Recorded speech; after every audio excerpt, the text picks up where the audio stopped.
आज जो 500 रुपए का नोट आपके हाथ में है, क्या उसके पीछे असली गोल्ड का बैकअप है? नहीं है। आज दुनिया की 100% करेंसी बस एक प्रॉमिस है, कोई गोल्ड बैकिंग नहीं है। लेकिन एक जमाना था जब हर नोट के पीछे सोने का एक्चुअल रिजर्व होता था। फिर ऐसा क्या हुआ कि दुनिया ने गोल्ड स्टैंडर्ड ही छोड़ दिया? ये कहानी शुरू होती है वर्ल्ड वॉर वन से, जब ब्रिटेन, फ्रांस और जर्मनी ने एक मैजिक ट्रिक निकाली। नए नोट्स छापो बिना किसी गोल्ड बैकिंग के। और दुनिया आज सिर्फ इसी सिस्टम पर चल रही है। पर क्या ये सिस्टम सेफ है? क्या ये फिएट करेंसी एक टिकिंग टाइम बॉम्ब है? पहले एक समय था जब हर करेंसी के पीछे गोल्ड का बैकअप होता था, पर वो सिस्टम बहुत सालों से कोलैप्स हो चुका है। इस फिएट करेंसी का पहला बीज वर्ल्ड वॉर वन में बोया गया था। वर्ल्ड वॉर वन के टाइम पर दुनिया के सबसे बड़े देश ब्रिटेन, फ्रांस और जर्मनी को अपने वॉर एफर्ट्स के लिए मैसिव फंड्स चाहिए थे। अब सवाल ये था कि पैसा आएगा कहां से? टैक्सेस बढ़ाओ तो पब्लिक आउटरीच का रिस्क, गोल्ड कन्वर्टेबिलिटी बनाए रखो तो इम्पॉसिबल है, क्योंकि वॉर के खर्चे गोल्ड रिजर्व से ज्यादा ही बढ़ रहे थे। नए पैसे प्रिंट करो, वाओ, ये सबसे बेस्ट तरीका था, जस्ट लाइक मैजिक। तो गवर्नमेंट्स ने करेंसी प्रिंटिंग शुरू कर दी बिना किसी गोल्ड बैकिंग के। इसका सीधा मतलब ये था कि लोगों के हाथ में जो नोट्स थे वो सिर्फ एक प्रॉमिस टू पे बन गए थे, which was not backed by any gold. Britain और जर्मनी ने गोल्ड स्टैंडर्ड को अबेंडन कर दिया, क्योंकि उनके लिए मिलिट्री स्पेंडिंग ज्यादा इंपॉर्टेंट बन गई थी rather than currency stability. World war one तो खत्म हो गई, पर वर्ल्ड का फाइनेंशियल सिस्टम पूरी तरह बदल चुका था। पेपर करेंसी चल रही थी, लेकिन उसके पीछे का गोल्ड सपोर्ट धीरे धीरे कमजोर हो रहा था और पब्लिक का ट्रस्ट भी करेंसी से हट रहा था। 1929 में दुनिया ने सबसे बड़ा फाइनेंशियल क्राइसिस देखा, the great depression. Stock markets crash हुए, बिजनेसेस बंद हो गए, करोड़ों लोग बेरोजगार हो गए, बैंक्स कोलैप्स हो रहे थे और लिक्विडिटी क्राइसिस बढ़ गया था।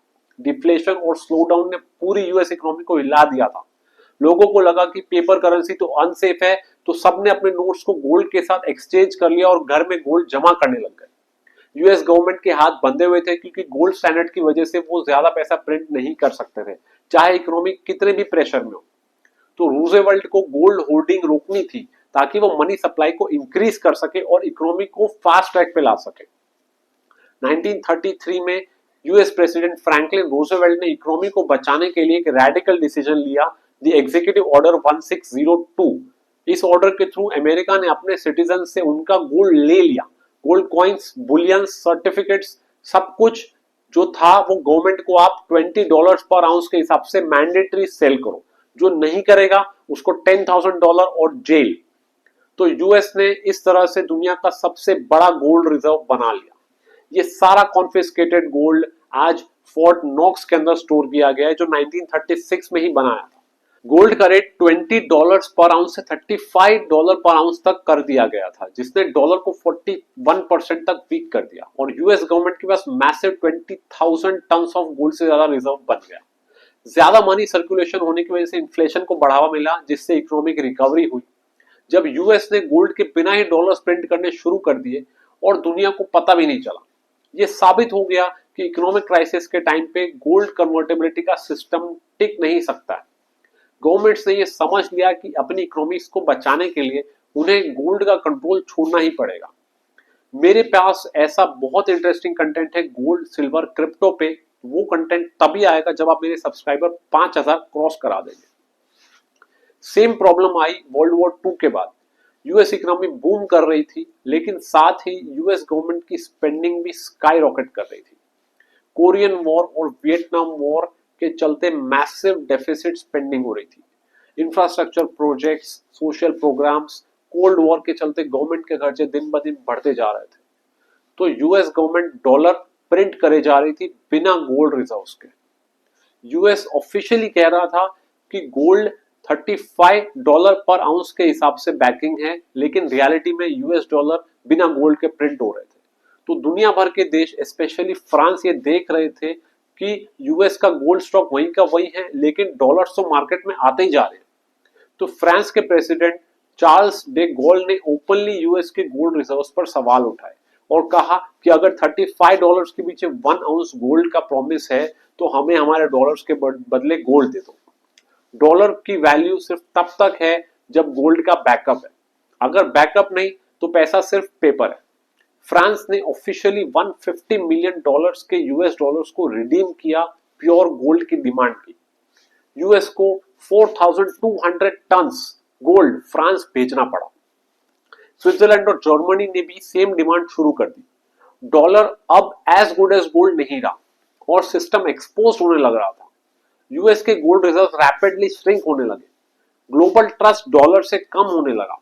सबको समझ आ गया था कि यूएस के पास जितने डॉलर्स मार्केट में है उतना गोल्ड अवेलेबल नहीं है। 1971 तक आते आते यूएस के गोल्ड रिजर्व्स 20,000 टन से गिरकर सिर्फ 8,000 टन रह गए थे। यूएस के पास अब कोई ऑप्शन बचा नहीं था सिवाय गोल्ड डिफॉल्ट करने के। तो इसी गोल्ड रिजर्व्स के खाली होने से परेशान होकर प्रेसिडेंट निक्सन ने 1971 में टीवी पे अनाउंस कर दिया कि डॉलर के बदले गोल्ड कन्वर्टेबिलिटी तुरंत सस्पेंड कर दी गई। इसे हम निक्सन शॉक भी कहते हैं। तो ये एक टाइप का गोल्ड प्रॉमिस डिफॉल्ट ही है। इसका इंपैक्ट ये आया कि अब डॉलर की वैल्यू सिर्फ ट्रस्ट पर डिपेंड कर रही थी, गोल्ड पर नहीं। पूरी दुनिया का पैसा गोल्ड बैक सिस्टम से हटकर फिएट करेंसी सिस्टम पर शिफ्ट हो गया। गोल्ड कॉन्स्ट्रेंट्स खत्म हो गए और मनी प्रिंटिंग बढ़ गई। 1970s में इन्फ्लेशन स्पाइक कर रहा था। निक्सन शॉक के बाद दुनिया पूरे फिएट सिस्टम पर शिफ्ट हो गई थी। लेकिन काफी इकोनॉमिस्ट और एक्सपर्ट ने इसको इकोनॉमिक बुलिंग भी कहा है। उनका मानना था कि पेपर करेंसी गवर्नमेंट्स को फाइनेंस मैनिपुलेट करने की अनलिमिटेड पावर देती है, वो भी बिना अकाउंटेबिलिटी के। लुडविग वॉन मिसेस जो ऑस्ट्रियन इकोनॉमिस्ट हैं, उन्होंने कहा कि fiat money is legalized counterfeiting. Ron Paul जो फॉर्मर यूएस कांग्रेसमैन है, उन्होंने कहा कि निक्सन शॉक एक मॉनेटरी डिक्टेटरशिप है। डॉलर जो पहले गोल्ड के जितना स्ट्रांग था, अब सिर्फ एक पॉलिटिकल टूल बन के रह गया है। अमेरिका ने दुनिया को पेपर पकड़ा के अपना डेट प्रिंट करके छुपा लिया। जैक्स रियूफ जो फ्रेंच इकोनॉमिस्ट हैं, उन्होंने इसे मॉनेटरी स्कैंडल कहा है। दुनिया को वर्थलेस पेपर लेने पे मजबूर कर दिया, जबकि असली दौलत गोल्ड वो सिर्फ पावरफुल लोगों के पास है। डॉक्टर सैफुद्दीन एमोस जो ऑथर ऑफ बिटकॉइन स्टैंडर्ड हैं, उन्होंने कहा निक्सन शॉक सिर्फ इकोनॉमिक पॉलिसी ही नहीं बल्कि एक फाइनेंशियल वॉरफेयर है। यूएस ने गोल्ड कन्वर्टेबिलिटी तोड़ के दुनिया को पेपर पे चला दिया, मिलिट्री और पॉलिटिकल डोमिनेंस के दम पे। नेसिम निकोलस तालेब जो ऑथर ऑफ ब्लैक स्वॉन है, उन्होंने कहा कि फिएट मनी एक जायंट पॉन्जी स्कीम है। उनका कहना था कि फिएट मनी वेल्थ का एक इल्यूजन क्रिएट करता है, जबकि परचेजिंग पावर चुपचाप से गिरती रहती है। तो ये एक लीगलाइज्ड थेफ्ट सिस्टम हो गया। फिएट सिस्टम पावरफुल गवर्नमेंट्स के हाथ में एक ऐसा टूल बन गया जिसमें पैसा प्रिंट करके सब कुछ कंट्रोल किया जा सकता है। और कुछ कंट्रीज ने भी इस सिस्टम को अपोज किया है, जैसे कि फ्रांस ने 1960 में रिवोल्ट कर दिया था और यूएस डॉलर के बदले गोल्ड मांगा था।